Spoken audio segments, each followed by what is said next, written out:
Infinity Stones. They're all mine! I am invincible!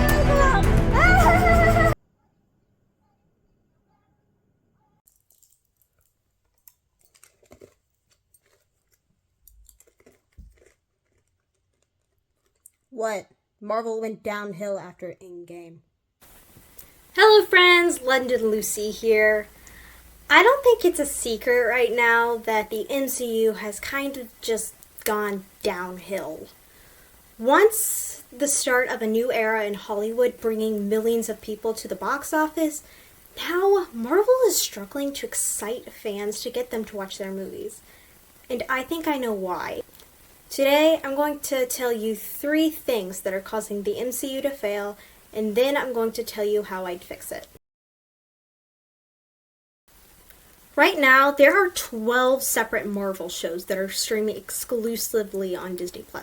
That's 12 shows you have to watch in order to understand what's happening in the next Avengers movie. Now, some of these shows aren't bad, but it's really distasteful to give your audiences homework in order to understand what's happening in the next movie. The average moviegoer might decide to watch the next Marvel movie, but be completely lost on why a character is acting completely out of character from the last movie they watched, when the reason they're acting like that is because of something that happened in one of the Disney Plus shows. An example of this is in Doctor Strange Multiverse of Madness. Wanda in this movie wants to take a character's powers because that character can freely cross the multiverse. And the reason Wanda wants to do this is because she wants to get her kids back. While this is an okay motive for Wanda, if you haven't seen WandaVision, then you wouldn't even know she has kids. They were 2 characters that were included in that show. So if audiences haven't seen that show because they don't have Disney Plus, then they won't get Wanda's motive and think it's completely out of character. Especially since the last time she was in a movie, it was Infinity War, and she just lost Vision, the man she loved. It would make more sense to the average audience if her motive was to be with Vision in the movie, because then more people would understand her wanting to find him, because they wouldn't have to do homework understanding why she would want him back. Another example of this is in the Marvel, but 2 of the main characters of this movie are introduced in Disney Plus shows, Kamala Khan and Monica Rambeau. Monica was the character originally introduced in Captain Marvel. She was the daughter of Carol Danvers, aka Captain Marvel's best friend, but she was reintroduced in WandaVision. She got superpowers in this show, which unless you watched WandaVision, you wouldn't know. Kamala was the main character of Ms. Marvel, yet another Disney Plus show that you would need to watch in order to understand who she is in the Marvels. On paper, the idea of Disney Plus shows isn't inherently bad, but in execution, there's a lot to be desired. I'll talk about how I'd fix this because I do want to get into part 2 of why the MCU is failing. So, one of the biggest things that Disney is, as a whole, is getting flagged for is changing the diversity of their characters. Now, even if this was done with good intentions, they would still get yelled at by the internet. However, they're doing it for selfish reasons. They want to appear as if they care about everyone, but they don't. They just want the street credit without doing any actual work to show that they care. Editing Lucy here. Something I wanted to bring up real quickly was I'm completely fine if you have diversity in media. However, if you're going to do it, I don't think you should just be swapping the race or even gender of an already existing character. I think if you want to have diversity in media, you should create a new character or a new piece of media with diverse characters in it. You shouldn't just be swapping out diversity or the diversities of pre-existing characters. It's what they did with Velma, and we all know how that went. Personally, I really could not care less about a character's race or ethnicity or gender. What I care about is if they're a compelling character to follow in a story. For some reason, Marvel has made it their mission to make characters that just aren't compelling. Now, this isn't a problem with Marvel, it's a problem with Disney and Hollywood itself. But it's pretty big.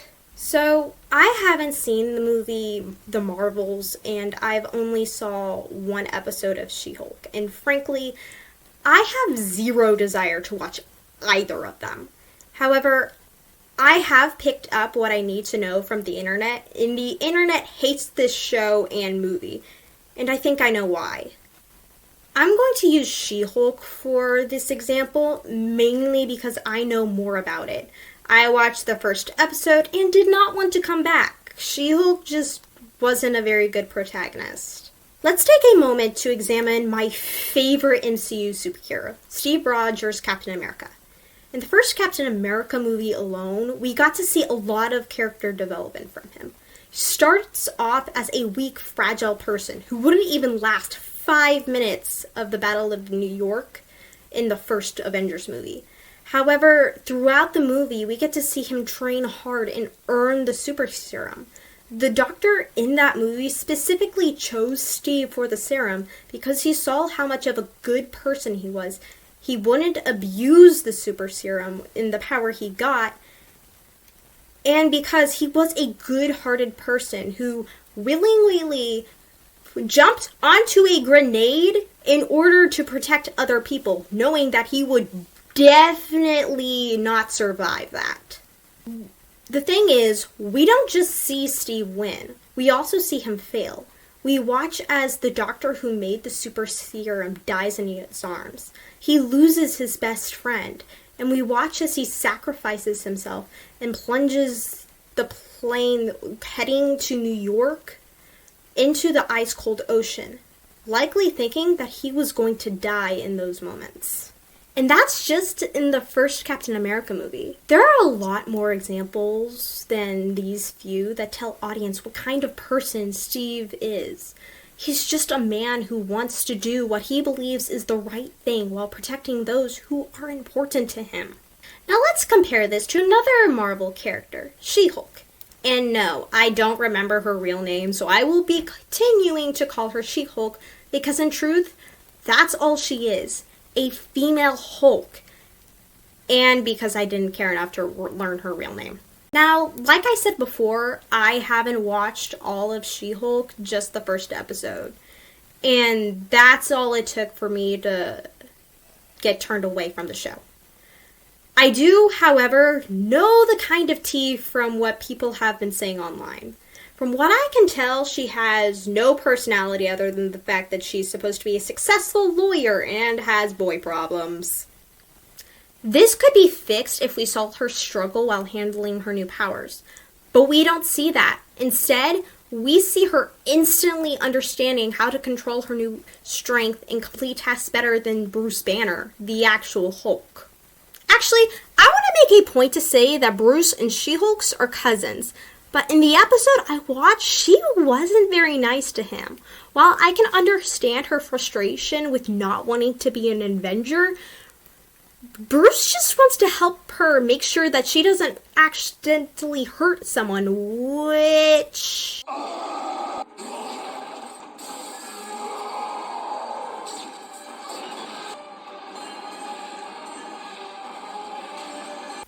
is a very valid point. However, She-Hulk just treats Bruce like he's dumb for trying to help her. There's actually one scene that really ticks me off. I'm not going to describe it. Instead, let me show you it. Here's the thing, Bruce. I'm great at controlling my anger. I do it all the time. When I'm catcalled in the street, when incompetent men explain my own area of expertise to me, I do it pretty much every day, because if I don't, I will get called emotional or difficult, or I might just literally get murdered. So I'm an expert at controlling my anger because I do it infinitely more than you. So all of this just feels like projecting a lot of shit onto me. What She-Hulk is saying here pretty much means that Bruce is dumb for trying to teach her to control her anger because she has to know how to do it because she's a woman. And all women need to control their anger in order to function in society. This speech angers me. Don't get me wrong, some of the stuff that She-Hulk talks about is a serious issue. However, I want to talk about Bruce for a moment. This man has been through the ringer. In fact, I'm going to let him talk about the stuff that he's been through. To kill me, but you can't. I know, I tried. I got low. I didn't see an end, so I put a bullet in my mouth, and the other guy spit it out. This man, point blank, tells us that he tried to off himself and is only alive because the Hulk stopped it. I know that he was being hunted down by the military, and I heard somewhere that his father was actually abusive, but I'm not entirely sure about that part. But going off of the other Hulk movies, if they are indeed canon to the MCU, that would actually be true. Now let's do the math here, shall we? We have Bruce, who tried to KO himself, was hunted down by the military, and might have had an abusive father. Now we divide that by She-Hulk, who, from what I can tell from online and from the first episode, had a good home life, has a successful career as a lawyer, and has the opportunity to go out drinking and partying with her friends. I'm sorry, my friends, but the solution to this equation is a bad Marvel protagonist. And what's worse is that She-Hulk isn't even the only example of a bad female character in a Marvel movie. These days, they just don't have personalities. They just feel like a copy and paste of each other, just being played by different actors to pander to the audience who don't even want this. It's all propaganda to get girls to know that they're a girl boss and that they can do anything. I don't want to watch the same copy and paste character in every single movie. It's just bad and lazy writing. And with that, I'm finally ready to talk about point number 3. I'm going to be completely honest. I think the MCU should have ended at Endgame. All the pieces were there. Most of our heroes' character arcs have been wrapped up or were wrapped up in that movie. The stakes were high, but also semi-realistic, and Thanos was a perfect final boss at the end of the series, with him being able to wipe the floor with most of the Avengers. Everything else that comes after Endgame needs to be epilogue stuff. Obviously, I'm keeping Spider-Man No Way Home because it was awesome, and also because Far From Home and No Way Home serve in finishing up Peter's arcs and as a coming-of-age story. And it would also serve as a good segment into Sony's Spider-Man universe, I think, that they're trying to make, but ultimately failing pretty sadly at. I would also keep Guardians 3 because it wrapped up all the character arcs in that movie, and because I'm just a really big fan of the Guardians movies. I would also change the Black Widow movie, and instead of making it set after Civil War, making it her origin story about how she met Clint, destroyed the Red Room, and joined S.H.I.E.L.D. I think that would have served as a much better plot, and personally, I'm a little bit mad that we didn't get that. Just a little bit. Everything else would be cut, or it would have to be rewritten to fit this plan. This would also mean that Endgame might need to be changed just a little bit, but the only actual thing I would change would be taking out the girl boss scene, because, let's be honest, it was stupid and only a warning about what would to come with Marvel. But other than that, I would keep Endgame the same. And that is why the MCU is failing and how I would fix it. If you think there's something else in the MCU is doing and failing at, let me know. And if you have any ideas for movies you want me to rewrite, write them down in the comments of this video and I'll get around to reading them. See you later!